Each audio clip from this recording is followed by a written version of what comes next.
नमस्कार, स्वागत है आप सभी का सुजस सारांश की इस क्लास में। इस क्लास में हम पढ़ते हैं राजस्थान का करंट अफेयर्स और आधार होता है हमारा राजस्थान सरकार की सुजस पत्रिका। तो आज की क्लास शुरू करने से पहले एक हम क्वेश्चन देखते हैं। कल का जो एग्जाम हुआ था school lecturer paper first GK का 11/10 मतलब कल को जो एग्जाम हुआ 11 अक्टूबर को, उसमें ये सवाल पूछा गया। क्वेश्चन क्या था कि हाल ही में राजस्थान ग्रामीण आजीविका विकास परिषद यानी कि राजीविका के निदेशक ने राजस्थान में सर्व महिला संचालित सहकारी बैंक स्थापित करने के लिए किस राज्य के स्त्री निधि के प्रबंध निदेशक के साथ समझौता ज्ञापन पर हस्ताक्षर किए। तो ये स्त्री निधि मतलब इसी को महिला निधि कहा जाता है। तो कौन से राज्य के साथ राजस्थान सरकार ने हस्ताक्षर किए? ये महिला निधि या महिला निधि क्रेडिट कोऑपरेटिव बैंक, महिला निधि क्रेडिट कोऑपरेटिव बैंक, इसके बारे में हमने 2-3 बार या 2-3 क्लासेज में डिस्कस किया था, अलग अलग क्लासेज में, जिसमें हमने बताया था कि राजस्थान सरकार का प्रयास है जिसमें तेलंगाना के साथ हस्ताक्षर किए गए और महिला उद्यमियों को आसान किस्तों में या आसान शर्तों पर बहुत ही शीघ्रता के साथ ऋण उपलब्ध कराने के लिए ये योजना शुरू की गई थी। आप जैसा कि देख सकते हैं, ये हमने हमारी सुजस वाली क्लासेज में 2 बार डिस्कस की थी। कब? एक तो जो क्लास 1 थी जिस दिन से हमने शुरुआत की मतलब कि 18 अगस्त, और दूसरा जो 10वीं क्लास थी 10th क्लास 27 अगस्त वाली। दोनों का आप ये स्क्रीनशॉट देख पा रहे हैं। दोनों क्लासेज में हमने चीज़ डिस्कस की कि तेलंगाना सरकार द्वारा जो इस तरह की स्थापित संस्था है उसके साथ राजस्थान सरकार ने समझौता पत्र हस्ताक्षरित किया। यहाँ भी यही सेम बात लिखी हुई है। और 48 घंटे के अंदर आवेदक महिला को उसके बैंक खाते में जो ऋण की राशि है वो उपलब्ध कराई जाएगी। यदि आवेदक राशि 40,000 तक है तो कितने? 48 घंटे के अंदर, और अगर ऋण की सीमा 3 लाख तक है तो 15 दिन के अंदर। तो 15 दिन में उनको ऋण उपलब्ध कराया जाएगा। कहने का मतलब ये है कि अगर इस तरह का सवाल फर्स्ट ग्रेड में पूछा गया है तो आने वाले जो एग्जाम है सेकंड ग्रेड या थर्ड ग्रेड उनमें भी इस तरह के क्वेश्चन पूछे जा सकते हैं। इसमें एक सरकार का नाम पूछा गया, स्टेट पूछा गया, हो सकता है आगे ऋण की सीमा पूछी जाए, या ये योजना जो है राजस्थान के 6 जिलों से शुरू की गई उन 6 जिलों के नाम पूछे जाएँ, यह जो नोडल एजेंसी है कौन है इसकी? राजीविका, तो हो सकता है नोडल एजेंसी पूछी जाए। इस तरह की सारी चीज़ें हम पुरानी वीडियोज़ में डिस्कस कर चुके हैं। मैंने यहाँ डेट भी बताई है, आप चाहें तो वापस जाके देख सकते हैं। कुल मिला के बात यह है, कहने का भाव ये है कि 10 से 15 मिनट की क्लास होती है जिसमें से डायरेक्टली क्वेश्चन पूछे जाते हैं। अगर टोटल क्वेश्चन 15 थे करंट अफेयर्स के, उसमें से अगर 3 पार्ट में डिवाइड करें, इंटरनेशनल करंट, इंडिया का करंट और राजस्थान का करंट, तो एक के हिस्से में 5 क्वेश्चन आते हैं, 5 इंटरनेशनल, 5 इंडिया और 5 राजस्थान।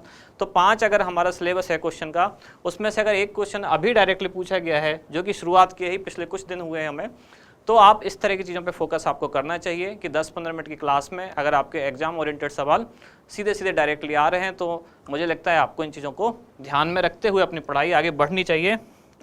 वरना करंट अफेयर्स का कोई अंत होता नहीं है। आप चाहें तो 2 घंटे रोज़ करंट अफेयर्स देखें, 4 घंटे पढ़ लें या 10 घंटे पढ़ लें, करंट अफेयर्स का कोई अंत नहीं है। ये सुजस पत्रिका पढ़ने का पर्पज़ ही यही है कि ये राजस्थान सरकार की ऑफिशियल पत्रिका है।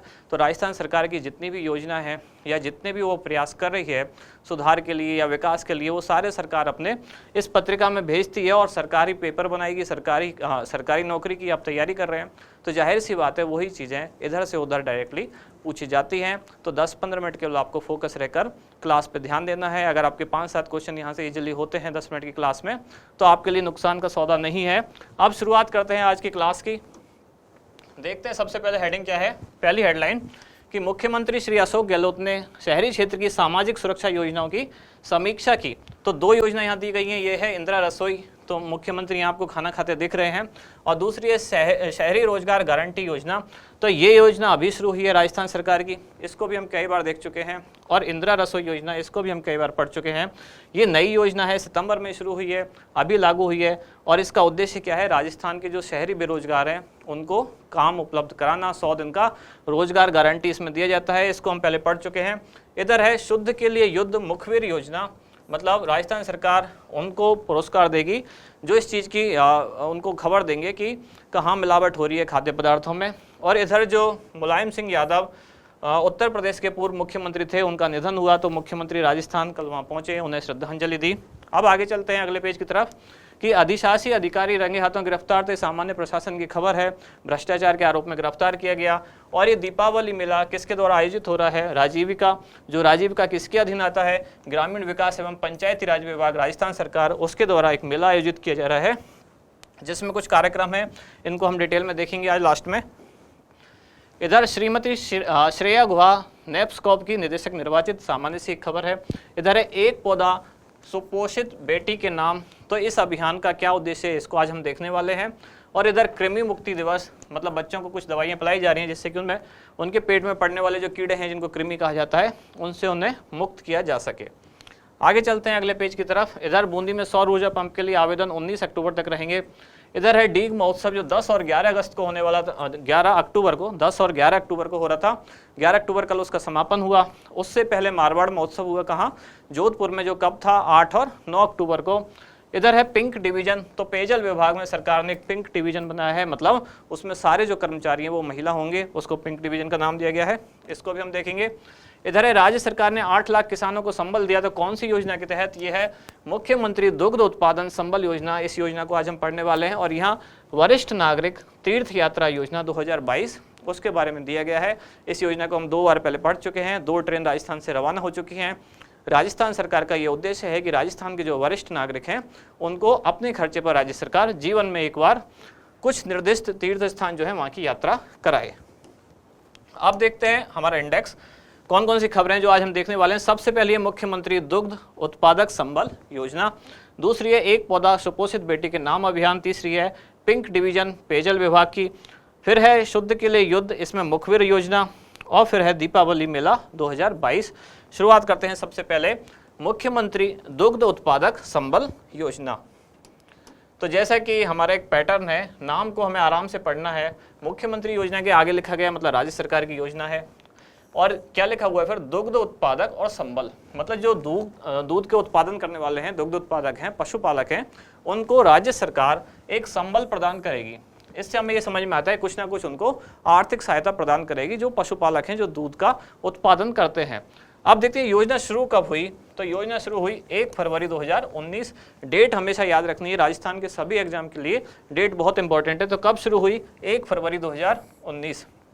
उद्देश्य क्या है, प्रदेश में दुग्ध उत्पादन क्षेत्र को मजबूत करना और पशुपालक परिवारों को आर्थिक संबल प्रदान करना। जैसा कि नाम से ही पता चल रहा था, इसलिए हम नाम को थोड़ा ठहर के थोड़ा आराम से पढ़ते हैं ताकि हमारी एक समझ भी डेवलप हो कि अगर किसी योजना का नाम कुछ रखा गया है तो नाम के पीछे कुछ ना कुछ उद्देश्य होता है। वही इसका उद्देश्य है कि सरकार 2 काम चाहती है। सरकार ये चाहती है कि राज्य में दूध का उत्पादन भी ज़्यादा हो और साथ ही साथ जो दुग्ध उत्पादक हैं, जो पशुपालक हैं, उनको भी आर्थिक संबल मिले। तो इसका सीधा सा एक ही उपाय है, जैसे कृषि में किसानों को एक सब्सिडी दी जाती है जिसको एक एमएसपी का नाम दिया जाता है, मिनिमम सपोर्टिंग प्राइस। ये मतलब क्या होता है कि उनकी फसल पे इतना तो उनको मिनिमम पैसा मिलेगा ही मिलेगा।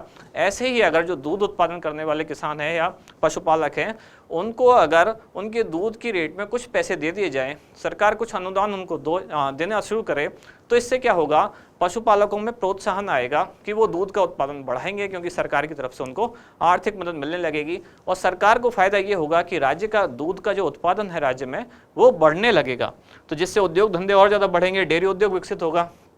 यही इसका उद्देश्य है। जैसे विशेषताएं क्या हैं, प्रारंभ में दुग्ध जो उत्पादक थे उनको 2 रुपये प्रति लीटर अनुदान दिया जाता था, मतलब सरकार की तरफ से हर लीटर दूध के उत्पादन पर 2 रुपये दिया जाता था, जिसको बजट 2022-23 में बढ़ाकर कितना कर दिया गया, 5 रुपये प्रति लीटर कर दिया गया। तो ये सेंटेंस पूछे जा सकते हैं ऑप्शन में। और 1 अप्रैल 2022 से ये जो बढ़ी हुई कीमत है, मतलब कि 5 रुपये, ये अब 1 अप्रैल 2022 से किसानों को दी जा रही है। मतलब अनुदान अब राशि अब कितनी दी जा रही है, ये घोषणा की गई थी कब, बजट 2022-23 में। बजट 2022-23 कब आया था, फरवरी में। और ये जो इनको देना शुरू कब किया गया था, 1 अप्रैल 2022 से। अब चलते हैं आगे।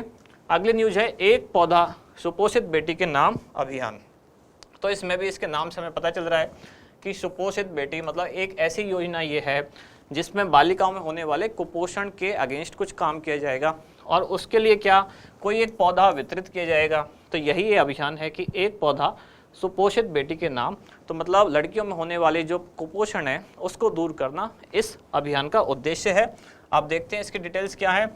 प्रारंभ कब हुआ, तो 11 अक्टूबर 2022, मतलब कि कल से ये प्रारंभ हुआ है। तो क्या था कल, अंतर्राष्ट्रीय बालिका दिवस। किस दिन होता है ये, 11 अक्टूबर को। जब हम अंतर्राष्ट्रीय बालिका दिवस की बात करते हैं तो हमारे मन में आता है क्या कोई राष्ट्रीय बालिका दिवस भी होता है, तो वो होता है। और वो किस दिन होता है, राष्ट्रीय बालिका दिवस ये है अंतर्राष्ट्रीय, और राष्ट्रीय होता है 24 जनवरी। तो क्या 24 जनवरी जो राष्ट्रीय बालिका दिवस है, क्या उस दिन से भी कोई अभियान शुरू हुआ है राजस्थान में? तो हाँ, जवाब इसका है हाँ। और वो कौन सा अभियान है? वो है स्वस्थ बेटी, स्वस्थ बेटी अभियान। ये कब शुरू हुआ? राष्ट्रीय बालिका दिवस यानी कि 24 जनवरी, और इस साल ये शुरू हुआ, मतलब 24 जनवरी 2022 से ये अभियान शुरू हुआ, स्वस्थ बेटी अभियान। कहाँ से शुरू हुआ? अलवर के बानसूर से। आगे जब ये चीज़ें आएंगी तब हम इनको भी डिस्कस करेंगे। यहाँ ये बताने का मतलब ये है कि आप चीज़ों को आपस में इंटरलिंक करते हुए, कनेक्ट करते हुए पढ़ें कि जब अंतर्राष्ट्रीय बालिका दिवस था तो लड़कियों को या बालिकाओं से संबंधित एक अभियान शुरू किया गया जिसका नाम था सुपोषित बेटी। ऐसे ही स्वस्थ बेटी अभियान भी है जो राष्ट्रीय बालिका दिवस यानी कि 24 जनवरी 2022 को शुरू किया गया। ये कहाँ से शुरू हुआ? तो ये हुआ बीकानेर से। और ये वाला अभियान कहाँ शुरू किया गया? ये है अलवर, अलवर के बानसूर से। दोनों चीज़ें आपको याद हो गई होंगी। उद्देश्य क्या है? बालिका स्वास्थ्य में सुधार करना तथा एनीमिया से मुक्त करना। एनीमिया क्या होता है? खून में आयरन की कमी, सामान्य भाषा में समझें तो हीमोग्लोबिन में आयरन की कमी या खून में आयरन की कमी, जनरली हीमोग्लोबिन की कमी भी जिसे कहते हैं। तो एनीमिया से मुक्त करना इस अभियान का मुख्य उद्देश्य है। अब आगे चलते हैं, इसकी बाकी सारी चीज़ें क्या हैं। विशेषता, कार्यक्रम के दौरान एक ही दिन में लगभग 60,000 बालिकाओं को एक सहजन फली के पौधे वितरित किए गए। बीकानेर में, बीकानेर के आसपास के क्षेत्र में ये पौधा होता है। ये पौधा वितरित किया गया। ये इसलिए वितरित किया गया क्योंकि ये एक तरह का क्या माना जाता है? Super food. अब सवाल उठता है सुपर फूड क्या होता है? इसको समझते हैं सुपर फूड को। पहले इसकी दूसरी विशेषता और देख लेते हैं कि गौरतलब है कि सहजन फली का पौधा आयरन की कमी को दूर करता है, इसलिए इसे सुपर फूड भी कहा गया है। ये पौधा वितरित किया गया इसलिए क्योंकि इसके जो गुण हैं, इसके ये जो पोषण प्रदान करता है, इसमें विटामिन, मिनरल्स, आयरन, ऐसी सारी चीज़ें होती हैं, इसीलिए इसको कहा गया सुपर फूड। मतलब एक होता है फूड, सामान्य भोजन, एक होता है सुपर फूड। जैसे एक होता है मैन, आदमी, एक होता है सुपरमैन जिसमें सारे गुण हों, बहुत सारे गुण हों, ऐसे ये सुपर फूड है। जैसे हमें खाने में बहुत सारी चीज़ें खानी पड़ती हैं। विटामिन चाहिए तो कुछ फ्रूट्स खाओ, दूध पियो, ये कुछ और खाओ या अन्न खाओ कुछ, तो बहुत सारी चीज़ें खानी पड़ती हैं। कोई भी फूड ऐसा नहीं है जो अपने आप में ही कंप्लीट फूड हो। सुपर फूड उनको ही कहा जाता है जिनमें एक ही खाद्य पदार्थ में या एक ही भोजन में, एक ही किसी फल में बहुत सारे गुण हो, विटामिन भी हो, कैल्शियम भी हो, आयरन भी हो, बाकी और कार्बोहाइड्रेट भी हो, प्रोटीन भी हो, लिपिड भी हो, सब कुछ हो। अगर ऐसा कोई फूड हो जो कि प्रैक्टिकली अभी तक संभव नहीं है, लेकिन मैक्सिमम जिसमें जितना ज़्यादा हो उसी को सुपर फूड कहा गया है। तो यहाँ सहजन फली को सुपर फूड इसीलिए कहा जाता है क्योंकि इसमें विटामिन, आयरन, कैल्शियम, प्रोटीन, सारे जो आवश्यक तत्व हैं एक संतुलित भोजन के, वो सब इसमें पाए जाते हैं। इसीलिए इसका वितरण किया गया कि जो हर बालिका अपने घर में ये पौधा लगाए और इस पौधे का उपयोग करे। इसके जो सारे पार्ट्स हैं वो सब खाए जाते हैं जिससे कि उनमें आयरन की कमी दूर हो। अगली न्यूज है पिंक डिवीजन। ये कहाँ? पेयजल विभाग में एक पिंक डिवीजन बनाई जा रही है। पिंक शब्द जो है या पिंक कलर जो है वो लड़कियों से जोड़ के सरकार देखती है, तो उसी से संबंधित ये न्यूज है कि पिंक डिवीजन मतलब महिलाओं का एक ऐसा डिवीजन है जो हर संभाग स्तर पर बनाया जा रहा है। कौन से विभाग में? पेयजल विभाग में। मतलब एक ऑफिस, एक संभाग स्तर पर पेयजल विभाग में ऐसा बनाया जाएगा कि जिसके सारे अधिकारी, कर्मचारी सब महिलाएं ही होंगी, उसी को कहा गया है पिंक डिवीजन। इसमें संभाग स्तर पर एक एक पिंक डिवीजन बनाया जा रहा है जिसमें पेयजल संबंधी कार्य महिलाओं द्वारा किए जाएंगे। शुरुआत इसकी कहाँ से हुई है? तो जयपुर संभाग से शुरुआत हुई है। और जयपुर में कहाँ पर? मालवीय नगर में जो बना है वो पिंक डिवीजन के रूप में उसको स्थापित किया गया है। इस पिंक डिवीजन में क्या होगा? अभियंता मतलब इंजीनियर सहित विभिन्न पदों पर महिलाओं को ही पदस्थापित किया जाएगा। और उद्देश्य, चूंकि सारे पदों पर महिलाएं हैं तो उद्देश्य सिंपल सा है, क्या? महिला सशक्तिकरण। अब चलते हैं आगे, शुद्ध के लिए युद्ध अभियान। तो शुद्ध के लिए युद्ध अभियान, जिन लोगों ने राजस्थान सरकार की फ्लैगशिप योजनाएं अगर पढ़ी हैं, जैसा कि मैं कई बार आपको कह चुका हूं, अगर आपने ना भी पढ़ी हैं, केवल उनके नाम भी पढ़े हैं, तो उनको पता होगा शुद्ध के लिए युद्ध अभियान कैसा है। ये राजस्थान सरकार की एक फ्लैगशिप योजना है। अगर आप आर्थिक समीक्षा पढ़ेंगे तो फ्लैगशिप योजना में सबसे पहला जो पॉइंट है जो दिया गया है वो यही है, शुद्ध के लिए युद्ध अभियान, जो 26 अक्टूबर 2020 से शुरू हुआ था, जिसका उद्देश्य था उपभोक्ताओं को शुद्ध खाद्य वस्तुएं उपलब्ध कराना। अब इस अभियान में सरकार ने एक योजना शुरू की है जिसका नाम है मुखबिर योजना। मतलब मुखबिर आप समझते हैं कि जो खबर देगा सरकार को, किस तरह की खबर देगा कि कहाँ खाद्य पदार्थों में मिलावट हो रही है, या कौन सा दुकानदार, कौन सा विक्रेता खाद्य पदार्थों में कुछ मिलावट कर रहा है, उसकी अगर कोई मुखबिरी करेगा, मतलब कोई सूचना देगा, तो सरकार उस व्यक्ति को 51,000 रुपये का प्रोत्साहन पुरस्कार प्रदान करेगी। यही है शुद्ध के लिए युद्ध मुखबिर योजना। ये योजना अब क्यों शुरू हुई है? क्योंकि अब दीपावली का टाइम आने वाला है, त्योहारी सीजन है, जो खाद्य पदार्थ है उनमें मिलावट बहुत ज़्यादा बढ़ने लगती है, तो उसको रोकथाम के लिए इस तरह की अब योजना शुरू की गई है। ये आप जरूर याद रखें, शुद्ध के लिए युद्ध अभियान कब से शुरू हुआ, क्योंकि ये राजस्थान की फ्लैगशिप योजना है। अगर किसी ने नहीं पढ़े हैं तो आर्थिक समीक्षा में जाकर एक बार 26 फ्लैगशिप योजनाओं के नाम जरूर पढ़े, ताकि जब भी ऐसा हमारा पॉइंट आए तो आपका दिमाग अपने आप जाए कि इधर इस चीज़ पे ज़्यादा ध्यान देना है। अब आगे चलते हैं अगले पॉइंट की तरफ। अगला है दीपावली मेला। तो ये कब से कब आयोजित हो रहा है? 11 से 20 अक्टूबर 2022 दीपावली आने वाली है। कहाँ आयोजित हो रहा है? तो इंदिरा गांधी पंचायती राज संस्थान जयपुर में इसका आयोजन हो रहा है। उद्देश्य क्या है? हस्तशिल्प ग्रामीण, ये उद्देश्य नहीं, ये आयोजक है इसका। आयोजक कौन है? ये गलत लिखा हुआ है, मिसप्रिंट है। ये है आयोजक इसका राजस्थान ग्रामीण आजीविका विकास परिषद, यानी कि राजीव का, ये इसका आयोजक है। और राजीव का किसके तहत काम करता है? वो है ग्रामीण विकास एवं पंचायती राज विभाग, राजस्थान सरकार, ये इसका आयोजक है। यहाँ मिसप्रिंट है तो आप इसको थोड़ा सा करेक्ट कर लें। आयोजक कौन है? राजस्थान ग्रामीण आजीविका विकास परिषद, राजीव का, जो किसके तहत काम करता है? ग्रामीण विकास एवं पंचायती राज विभाग, राजस्थान सरकार, ये इस मेले का आयोजक है।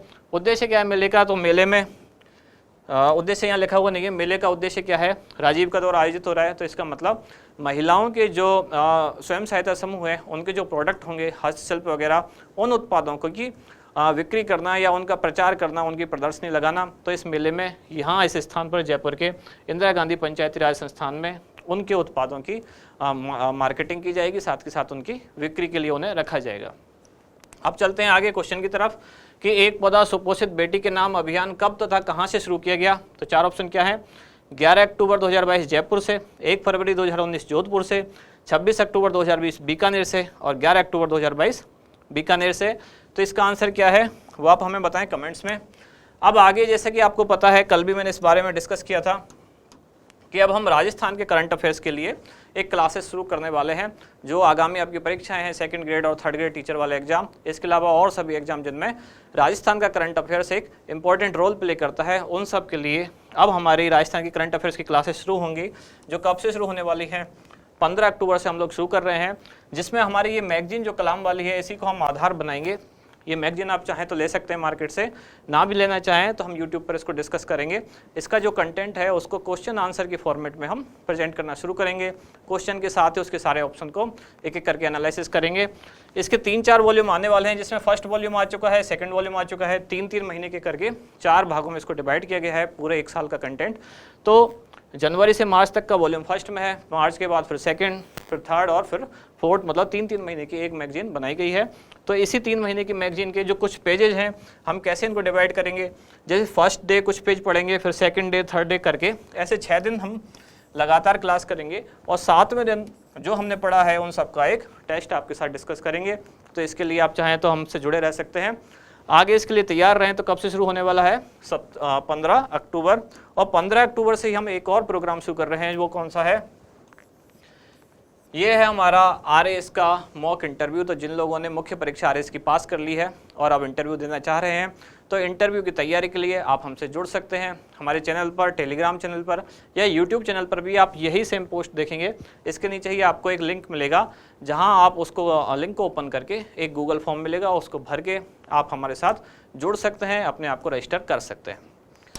ठीक है, आज की क्लास रखते हैं यहीं तक। हम मिलते हैं कल अगली न्यूज़ के साथ अगली क्लास में। धन्यवाद।